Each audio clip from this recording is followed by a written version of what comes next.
Can you learn karate from a book? Or any martial art for that matter? In light of current events, many dojos remain closed, which makes a lot of alternative training methods that much more appealing. But the question comes down to just how much of an art can you learn from printed material, and how would you go about doing it?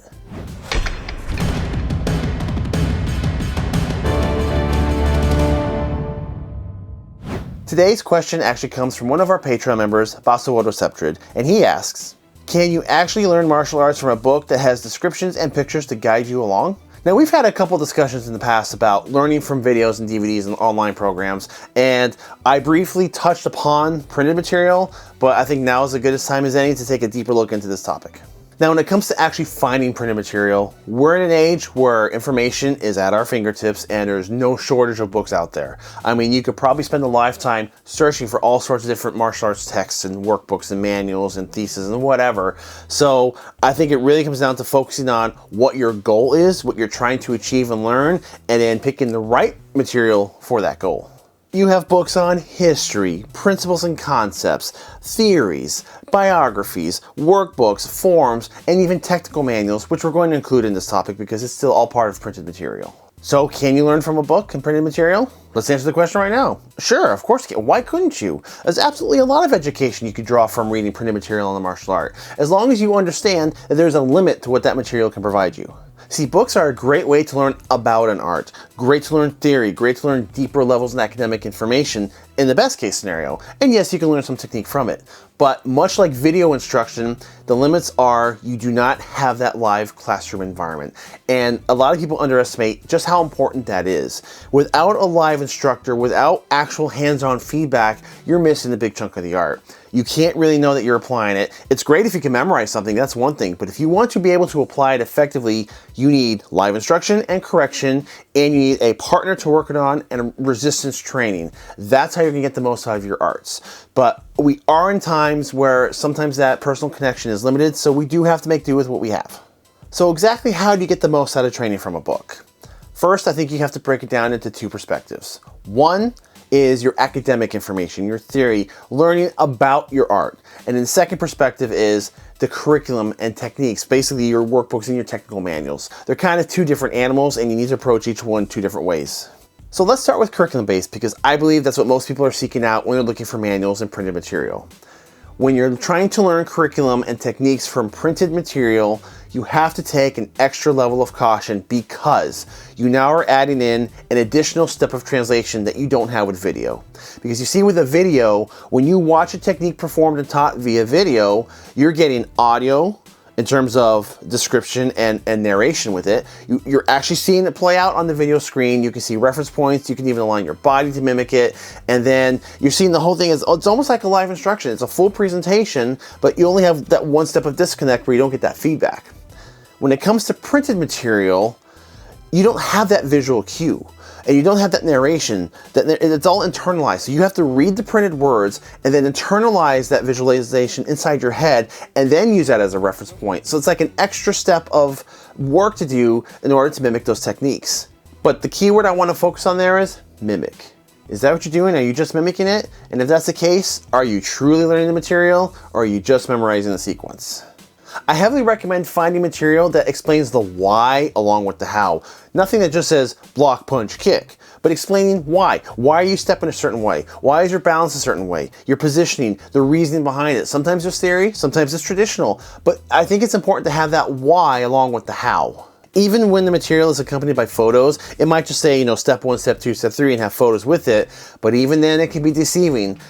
It depends on the photography taken and the quality of the work. Many times the photography can be very, very highly detailed. You can see very good reference points. It's taken from multiple angles.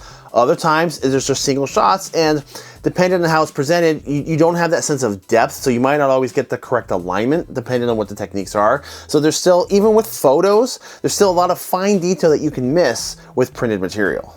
So I would like to reference the Shotokan Karate Bible. I've used this book before, especially in the Shotokan episodes, but I kind of like it as a visual reference. I like the way it's laid out, and I have an interest in just kind of learning about Shotokan. I'm not using this for any training, but it's more of a educational part on my side. But I'd like to point out, though, that even though it's got a lot of highly detailed pictures, if you notice that sometimes the pictures are just profile shots against a white background, you lose that sense of depth. Photography flattens space. And when you flatten space, you lose that sense of depth, and it makes it hard to have a reference point.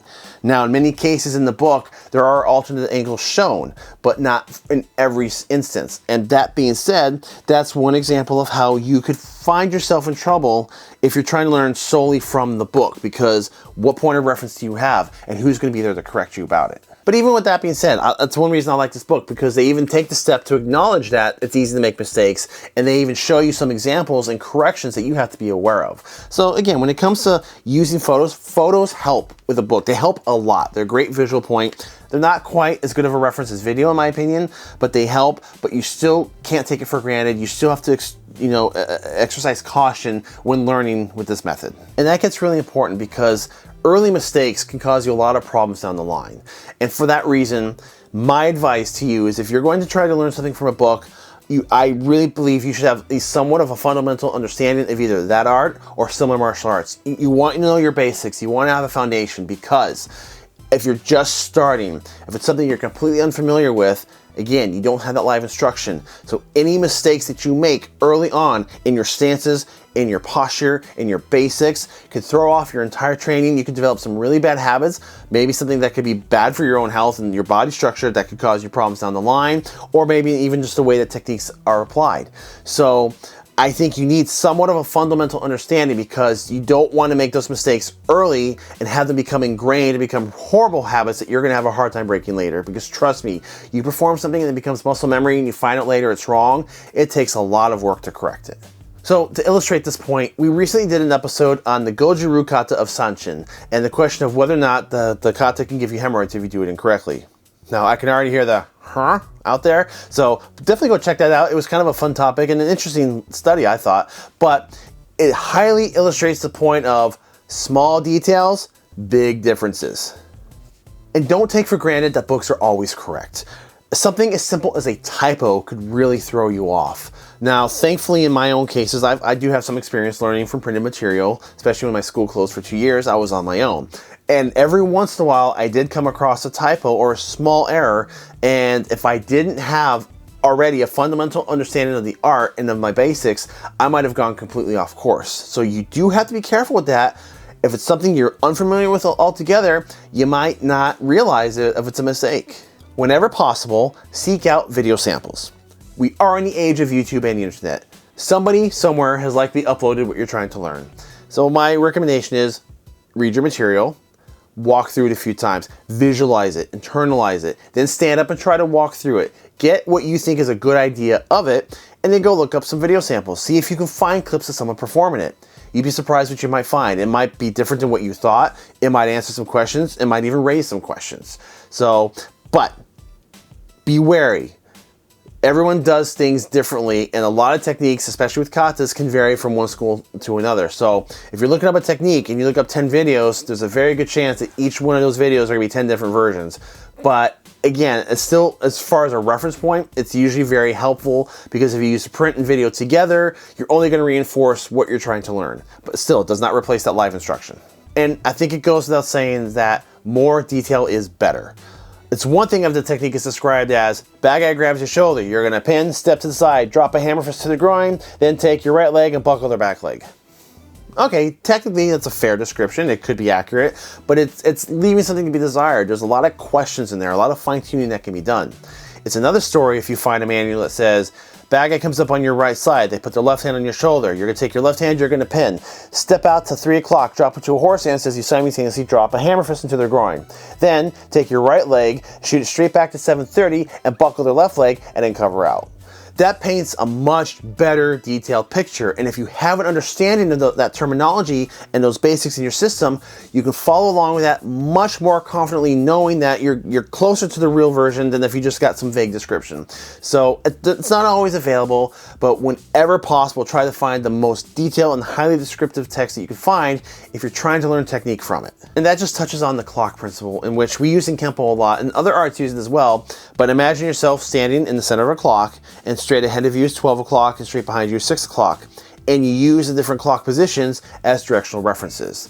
A lot of arts use that. Other arts use north, south, east, west, and different references, but I personally find the clock directional references to be extremely helpful, especially when you're reading it in text, because it can get pretty detailed. Many Kempo schools will actually put down reference lines on the floor that represent the straight lines and the diagonal lines, and for beginners learning brand new techniques, that can become invaluable, and it's a very easy way to visualize it. So if you are working with an art that has that kind of directionality built into it, and you have the printed material that describes it, put tape on the floor, do some sort of lines, give yourself a visual reference, so that way when you're walking through it, you're helping that translation of reading the printed material and translating it in your mind. It's only going to help. And it has to be said that some arts are going to lend themselves better to print than others. You know, you have some styles of karate and kempo and kickboxing and boxing. Yeah, sure, if you have a basic understanding, it's not unreasonable to think that you can learn some techniques by reading it.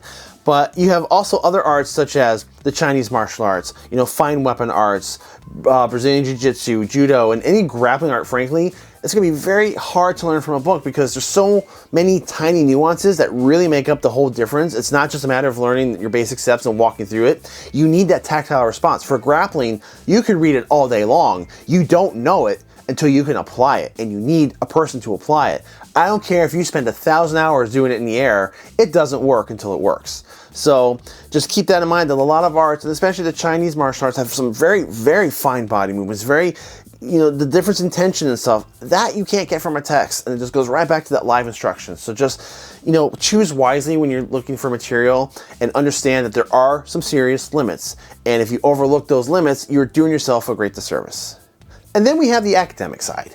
And this is a very different way to train. It's a totally different mindset. But I think learning things like history and even theory to some degree, and just kind of knowing how your art's put together, gives you rhyme and reason, and sometimes opens your eyes and helps you discover new layers of the art that you didn't know were there. Even something like MMA and boxing. If you were to find a text on, say, a prominent fighter, and they went into their biography and the history of their training and why they did what they did, who's to say it doesn't open doors to more understanding for you? You know, it's not always about what they learned or just what the curriculum they went through, but how they approach it, their mental aspects, their strategies. Maybe they made alterations that work for them, and it can give you some ideas for your own training. You know, when you open your mind like that, you never know what you can find and unlock, and just reading on why people do what they do arguably can enhance your skills. The why often supports the what and the how. So while I do advocate having a fundamental understanding of the arts before you try to learn from text, if it's just something you want to dabble in, or if you're just really more interested in seeing what others are doing, go ahead and take a look. What harm can it do? If you just want to see other ideas and just see other techniques, even if it's so different from what you've trained, you might be able to cherry pick concepts or thoughts, or be like, I never thought of doing something that way. Well, what happens if I play around with it? You never know what you can unlock and add to what you already know. So as a personal example, back in 2008, I had to create a thesis form for my second degree black belt test. We were allowed to choose any topic we wanted as long as we explained what we were doing and why we were doing it. I chose the Psi. I love the Psi. The problem though is I don't know how to use it. We did not have any formal training in the school. I had never had training before. It's an exotic weapon, and I thought it'd be a cool thing to implement into the system, at least as an experiment. So what did I do? Well, I watched a bunch of clips on YouTube, and I picked up this book. Psi, Karate Weapon of Self-Defense by Shito-ryu Master Fumio Demura. And in the book is basically all sorts of examples and your basic entry forms. And really what I learned from this was how to hold the weapon and maybe a couple different twirls. I would never say I know how to use a Psi. It didn't give me that kind of an education, but it gave me just enough where I took that and I put it in Kempo, and I was like, okay, well, how would I adapt this to Kempo forms? So that's what I based my thesis around, was taking one aspect of an art and adapting it to another. So that was my experiment, and I had a lot of fun doing it. And for those of you who actually want to see the full Psi form, unfortunately, I only recorded one practice session with it. I don't have footage of an actual performance. I recorded myself doing a walkthrough for my instructor once in the early stage, just so I could show him what I was working on. So it's the best I have, but it is going to be available on our Patreon page for members, so you can go check that out. It'll be up there shortly after this episode releases, if it's not up there already. But for all of our members who sign up, you can see that exclusive behind the scenes look of my Psi kata. So just to wrap things up, the question of, can you learn karate from a book? The answer is yes. You can absolutely learn a lot from a book, even instructional and technique stuff. But once again, and that's the last time I'm going to say it, I promise in this video, is that you still need live instruction. I don't care how many times you read something, if you don't have application with a live partner, if you don't have live instruction and correction on it, you're not going to know it to its full extent. But by all means, I advocate reading whatever you can because it's just information. And if you don't like it, you can discard it. But you never know what you're going to discover. And that's some of my most favorite moments in training in the martial arts is just when I'm looking around and researching, all of a sudden I get that little nugget that goes, huh. Light bulb flashes, and I start to see other patterns that I didn't realize were there. So yes, I highly recommend seeking out martial arts books and texts and just seeing what you can learn from them. But let's flip the script a little bit. Instead of trying to use printed material to learn something new, why don't you create printed material based on something you already know? Take a technique or take a series of techniques that you already know, sit down and write them out in extreme detail. I mean, as much as you can remember, step by step. Talk about direction, talk about body posture, talk about any tension or small nuances that you can think of and write it down. Imagine that you're going to give this to somebody who's never seen it and they're going to try to learn from it. By doing that, you're actually accomplishing two things. One, you're going to help yourself discover patterns and connections that you didn't realize were there.